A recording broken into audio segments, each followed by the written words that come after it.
There are two kinds of faith in this world. The first kind is common. It is a gentle, comforting belief. It is the hope that things will eventually work out. It is the prayer that asks for a little help, a little guidance, a small blessing to get through the week. It is a candle lit in a dark room, a small flame of optimism that keeps the deepest shadows at bay. This faith is good, it is helpful, and it is the faith that most of us practice every day. But then there is another kind of faith. It is not common, it is not gentle, and it is anything but comforting to the status quo. It is not a candle, it is a lightning strike. It is not the hope that things will work out. It's the raw, unshakable, and audacious conviction that commands a new reality into existence. This is not the faith that asks for a small flame. This is the faith that calls down fire from heaven. This is the faith that produces undeniable results, the kind of breakthroughs that the world calls miracles. It is the faith that separates the spectator from the creator, the hopeful from the powerful. And the hard truth is that most of us in our quietest moments know that our faith is lukewarm. We have the candle, but we secretly long for the lightning. We see the mountains of our problems, our debts, our limitations, our impossible goals, and we wish we had the kind of faith that could move them. But our own belief feels too small, too weak, too diluted by doubt. What is the difference? What is the secret ingredient that transforms a gentle hope into a world-changing fire? This is the question we will answer today. On this channel, we decode the mechanics of power, bridging the timeless wisdom of the Bible with the scientific principles of Napoleon Hill. If you are ready to stop practicing a lukewarm faith and start learning the principles of the faith that commands results, then make your decision to ascend and subscribe to our channel right now. To understand the anatomy of this fire-calling faith, we must turn to the most dramatic demonstration of power in the Old Testament. The story of the prophet Elijah on Mount Carmel. This was not a quiet prayer in a private room. This was a public showdown. On one side, a corrupt king, a wicked queen, and 450 prophets of a false god, Baal. On the other side, one man, Elijah, alone. The challenge was simple and absolute. 2 altars would be built, 2 sacrifices prepared, but no fire would be lit. The prophets of Baal would pray to their god, and Elijah would pray to his. And as he declared to the crowd, "The God who answers by fire, he is God." This was a battle of faith, winner take all, with the soul of a nation on the line. This story is the ultimate case study. It is a living laboratory that allows us to dissect the very nature of the faith that produces impossible results. What was going on in the mind of Elijah that gave him the audacity to even propose such a test? What was the source of his unshakable certainty in a situation where the odds were, quite literally, 450 to 1? And how did Napoleon Hill, centuries later, identify these very same principles as the foundation for building great fortunes and empires? To find the answer, we must first analyze the foundation of Elijah's power, the quality that must be in place before any fire can ever be called down. Where does a man find the audacity to stand alone against 450 opponents, to challenge the entire power structure of a nation, and to stake his life on a miracle? We might be tempted to believe that Elijah was simply born with a special superhuman level of faith. But this is a dangerous misconception that lets us off the hook. Elijah's faith was not his starting point. It was the result of his foundation. And that foundation was one of the most powerful forces in the universe. A principle that Napoleon Hill would later identify as the true starting point of all great achievement. That foundation is a definite purpose that is so large, so all-consuming, and so much bigger than yourself that your own personal fears become utterly insignificant in comparison. Let us analyze Elijah's motive on Mount Carmel. What was his goal? Was he trying to get rich? Was he seeking fame and recognition? Was he trying to prove how great and powerful he was? No, his purpose was entirely transcendent. His singular burning obsession was to turn the hearts of his people away from a destructive path and back to their God. His mission had nothing to do with personal gain and everything to do with a cause. He was willing to die for, and here lies the first secret to the faith that calls down fire. Napoleon Hill taught that while any definite purpose is better than none, the scale of your power is directly proportional to the scale of your purpose. A small, selfish purpose, I want to make enough money to be comfortable, can generate a small amount of personal willpower. But a massive, selfless purpose, I want to build a company that solves a major problem for humanity. Or in Elijah's case, I want to restore the soul of my nation, generates a completely different kind of power. Why? First, a purpose bigger than yourself annihilates personal fear. The average person is paralyzed by the 6 ghosts of fear that Hill identified. The fear of criticism, the fear of poverty, the fear of failure. Do you think Elijah was worried about what the prophets of Baal would say about him on social media? Do you think he was concerned about his financial security as he stood on that mountain?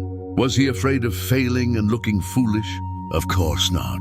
His mission was so monumental, the stakes were so high, that his personal ego, his comfort, and even his own survival became secondary. When your why is big enough, the what-ifs of fear lose their power. If your faith feels weak, it may not be your faith that is the problem. It may be that your purpose is too small to demand a greater faith from you. Second, a transcendent purpose is what opens the channel to infinite intelligence. Hill taught that the universe, or God, seems to reserve its greatest aid for those whose plans are designed to benefit others. A purely selfish goal is one you must largely achieve on your own power.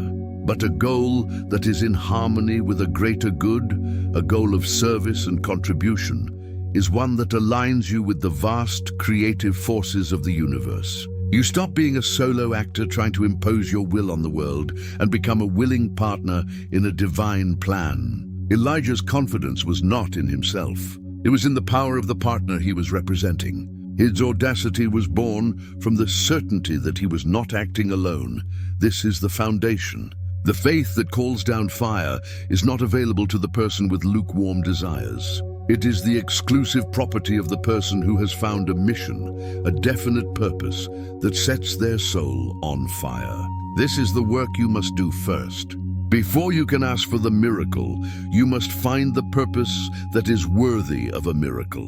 You must ask yourself, what is the cause, the problem, the vision that is so important to me that I would be willing to stand alone on a mountain for it? So the audacity to challenge an army of opposition is born from the power of a transcendent purpose. This is the foundation. But a foundation alone does not build the house. With his purpose firmly established, Elijah then engaged in a specific, powerful process to activate his faith and command the result. To understand this, we must now look at the science of calling down fire. A purpose, even one that is grand and selfless, is only a blueprint. To construct the building, you need a power source. The force that animated Elijah's purpose, that gave him the unshakable confidence to stand alone on that mountain, is the second and most critical component of the faith that calls down fire. It's a principle that Napoleon Hill considered the head chemist of the mind, the force that transforms the invisible energy of thought into the physical reality of achievement. He called it applied faith. To understand applied faith, we must first look at Elijah's actions before the miracle. He meticulously repairs the broken altar of the Lord. He carefully arranges the wood. He prepares the sacrifice. These are not the actions of a man who is merely hoping for a result. They are the actions of a man who is preparing for an event he knows is coming. This physical preparation was a demonstration of his internal certainty. This is the nature of applied faith. It is not a passive, sentimental belief. It is an active, scientific, and unwavering conviction. It is a state of mind that has moved beyond the realm of possibility and into the realm of absolute certainty. Hill taught that faith is the elixir that gives life, power, and action to the impulse of thought. Without faith, your purpose is just a lifeless blueprint. With faith, it becomes a living, breathing force that commands the cooperation of the universe. And how is this faith activated? It is activated through the powerful spoken decree. Look at Elijah's prayer on the mountain. It is short, it is direct, and it is a command. He doesn't beg. He doesn't plead. He states his purpose so that these people will know that you, Lord, are God, and then he calls for the result. This is a masterclass in what Napoleon Hill called auto-suggestion. Auto-suggestion is the principle of influencing your own subconscious mind through deliberate, repeated thought. And the most powerful form of auto-suggestion is the one you speak aloud with deep emotion. Elijah's prayer was not for God's benefit. It was a command to his own subconscious mind and a broadcast to the universe. He was aligning every fiber of his being with the reality of the outcome. He was using his words to close the gap between his desire and its manifestation. This science of aligning your purpose with your faith is the secret to producing undeniable, miraculous results in your own life. It is a skill that can be learned and mastered. If you are ready to learn how to apply this science to achieve your own breakthroughs, make sure you are subscribed to our channel and have your notifications turned on. From Napoleon Hill's perspective, what happened on Mount Carmel was a demonstration of a man in perfect alignment with infinite intelligence. Elijah's transcendent, definite purpose tuned his mind to the correct frequency. His applied faith created a state of absolute certainty that eliminated all static and doubt. And his spoken decree of auto-suggestion was the final command that opened the floodgates for the power of infinite intelligence to flow through him and manifest in the physical world. The fire from heaven was the natural and inevitable consequence of a mind that had achieved a state of perfect harmony with the source of all power. It was not a random miracle. It was the result of a scientific process. The faith that calls down fire, therefore, is not a mystical gift. It is an engineered state of mind. It is built upon the solid foundation of a purpose that is bigger than you are. And it is activated by the deliberate practice of treating that purpose not as a future hope, but as a present, undeniable fact. So now we have the science. We understand the principles, but how do we replicate this experiment in the laboratory of our own lives? How do we build our own altar of belief and prepare it for our own fire from heaven? For that, we need a practical step-by-step guide. We now have the science of calling down fire. We understand that a transcendent purpose and a state of applied faith can align us with infinite intelligence to produce extraordinary results. But a scientific formula is useless without a laboratory and a procedure. This chapter is your procedure. It is the practical, step-by-step guide to building your own altar of belief and preparing it for your own fire from heaven. The process, just like Elijah's, involves 3 distinct and crucial steps. Step 1. Build your altar. Before Elijah even thought about praying for fire, he first did the hard physical work. The Bible says he took 12 stones and repaired the altar of the Lord that was in ruins. He put the wood in order and prepared the sacrifice. This is the step that most people who wish for miracles choose to ignore. It is the work of organized planning. Your altar is your plan. It is the structure you build with your own hands in the physical world to receive the fire you are asking for. Asking for $1 million business idea to succeed without having a business plan, without researching your market, without developing a product, that is asking for fire to fall on an empty field. It cannot happen. Building your altar is the act of doing everything that is within your human power to do. It is writing the book. It is creating the prototype. It is making the calls. It is saving the money. It is the demonstration of your seriousness. It is your part of the bargain. You are showing infinite intelligence that you are not a passive wisher, but an active partner. You are building the vessel that is worthy of being filled with fire. Step 2. Drench the altar in water. This is the most radical and misunderstood step in the entire process. After Elijah built his altar, he did something that, from a logical perspective, was complete insanity.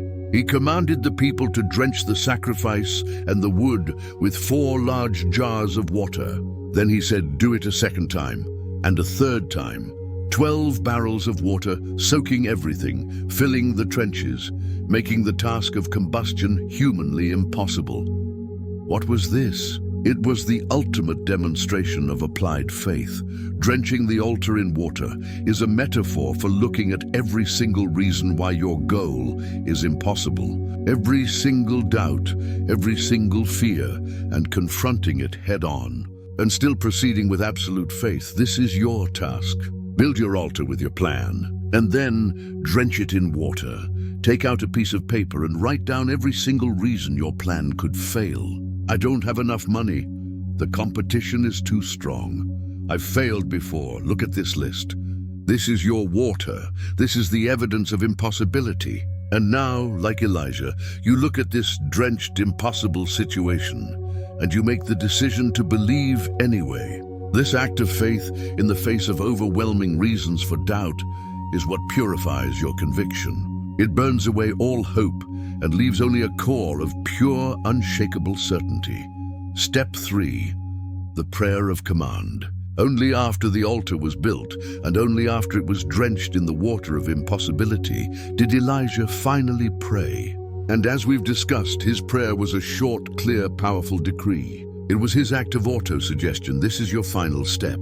After you have done all the practical work, after you have confronted all your deepest doubts and chosen to believe anyway, then and only then you speak your command. You stand before your own altar of belief, and with the calm certainty of a master, you make your decree. You speak your purpose, you state your faith, and you call for the result. Your prayer is no longer a hopeful wish sent up from a place of uncertainty. It is a command issued from a fortress of preparation and an unshakable conviction. It is a declaration backed by the evidence of your own hard work and the power of your own defiant faith. Build the altar with your plan. Drench it with the water of your doubts and choose faith anyway. And then speak your command with absolute certainty. This is the procedure. You have now set the stage perfectly. And a stage that has been perfectly set demands that the final act begin. Let us return for a final time to the summit of Mount Carmel. The scene is set. The prophets of Baal have danced, cried out, and mutilated themselves for hours, only to be met with a deafening silence. Their altar remains cold. Now all eyes are on the lone prophet. Elijah has built his altar. He has drenched it in the water of impossibility. He has spoken his short, calm, and powerful prayer of command. He has done his part. The entire nation holds its breath. The silence is absolute, and then it happens. The scripture describes it with a beautiful and terrifying finality. Then the fire of the Lord fell and burned up the sacrifice, the wood, the stones, and the soil, and also licked up the water in the trench. Analyze the totality of this victory. The fire did not just light the wood. It consumed everything. It consumed the sacrifice, the goal, the wood, the plan, the stones, the very foundation of the altar, and even the dust. Most remarkably, it consumed the water, the very element of impossibility that should have prevented it. This was not a small victory. It was a total, undeniable, and overwhelming demonstration of power. When the people saw it, they fell on their faces. All arguments were over. All doubt was erased. The result was undeniable. This is the nature of the faith that calls down fire. It does not produce small, ambiguous, or debatable results. It produces breakthroughs of such magnitude that they silence all opposition. Starting with the opposition within your own mind, when you commit to the process we've outlined, when you build your life on a purpose bigger than yourself, and when you learn to build your own altar of belief through planning, faith, and decree, you are setting the stage for your own fire to fall. And what does this fire look like in your life? It is the business that after months or years of quiet preparation suddenly explodes with growth that defies all logic. It is the moment when the mountain of debt that has haunted you for years is completely and totally wiped out through a series of coincidental opportunities. It is the breakthrough idea that comes to you in a flash of inspiration that completely revolutionizes your career. The fire is the result so powerful and so complete that it permanently changes your reality. It is the manifestation of your undeniable success. This is the promise of the faith that calls down fire. It is the potential to live a life of undeniable results. This is the state of being we are dedicated to helping you achieve. If you are ready to stop settling for lukewarm results and are committed to building your own altar and commanding your own fire, then make sure you are subscribed, as this is the advanced work we do here every week. The world is full of people practicing a small, safe, and comfortable faith. A faith that never asks for too much and therefore never receives too much. They are content with the candle, but you were not born to live by candlelight. You were born to be a conduit for the lightning. The choice, as always, is yours. You can continue to practice a faith that produces small, debatable results. Or you can have the audacity to be an Elijah, to find your great purpose, to build your altar of preparation, to drench it in the water of your greatest challenges, and to speak your command with an unwavering faith. The choice between the candle and the lightning is yours.